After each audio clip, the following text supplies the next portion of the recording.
243 दिन हो चुके ने चोरी होए हैं। हुण ते जख्म कुछ ना कुछ भरने शुरू हो गए ने। मैनूं अफसोस ये भी है कि मेरी FIR च पूरा मेरा समान ही नहीं लिखा गया।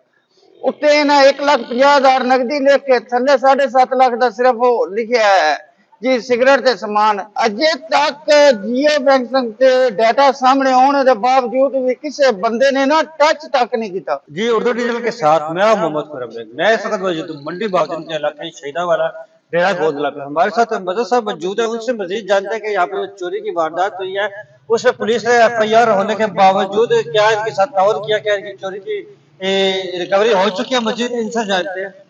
अस्सलाम वालेकुम सब भाईयन, बहुत शुक्रिया तुसा मेरी आवाज़ बने हो। ते मेरी चोरी हुण 6 महीने तो उत्ते 243 दिन हो चुके ने चोरी होए हैं। हुण ते जख्म कुछ ना कुछ भरने शुरू हो गए ने उंज ही।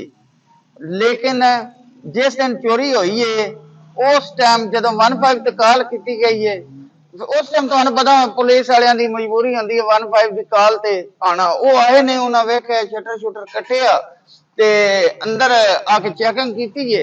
अच्छा, उस टाइम उन्हें फिर मौके की जो भी लिखिया, लिखने तो बाद FIR दे छड़ी। जेड़ा नुकसान होया ना उस ज्यादा पैसे सिगरेट और समान उन्हें अंदरों मर्जी नाल लुट के खड़िया है। लेकिन हो जानियां ने चोरियां, रोज होंदियां ने, बने दियां नहीं लभदियां, कोई गल नहीं। मेरे अंदर जेड़ा अफसोस है ना वो ये कि एक दफा उस टाइम आए ने जिस टाइम पहले दिन कॉल हुई है ते आके मौके ते वेख्या ने, मुंह आके ने ठीक है आ जाओ जी FIR तुहाडी कराइए। FIR हो चुकी।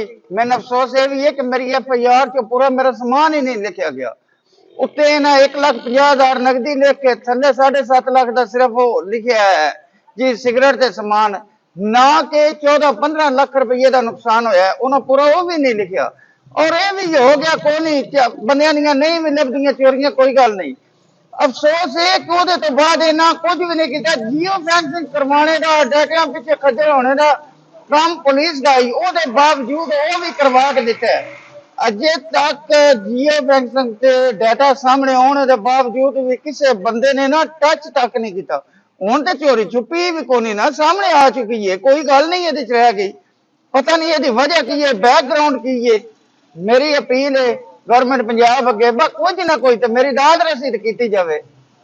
पाकिस्तान जी, ये हमारे साथ मदद थे, इनका यही कहना है कि यहाँ पर FIR होने के बाद बिल्कुल कार्रवाई नहीं हो रही है। जियो फेंसिंग भी इन्होंने खुद अपने पैसों से कराई है और इनका जो असल जो नुकसान था 14-15 लाख के करीब हुआ है, जो कि पुलिस वाले जो है 6 से 7 लाख शो कर रहे हैं, लेकिन और रिकवरी भी इनकी जीरो हो रही है और इनका उल्टा पैसा लग रहा है। इनकी हुकूमत पंजाब से अपील है कि इनकी दादसी की जाए और चोरी बरामद की जाए। जी।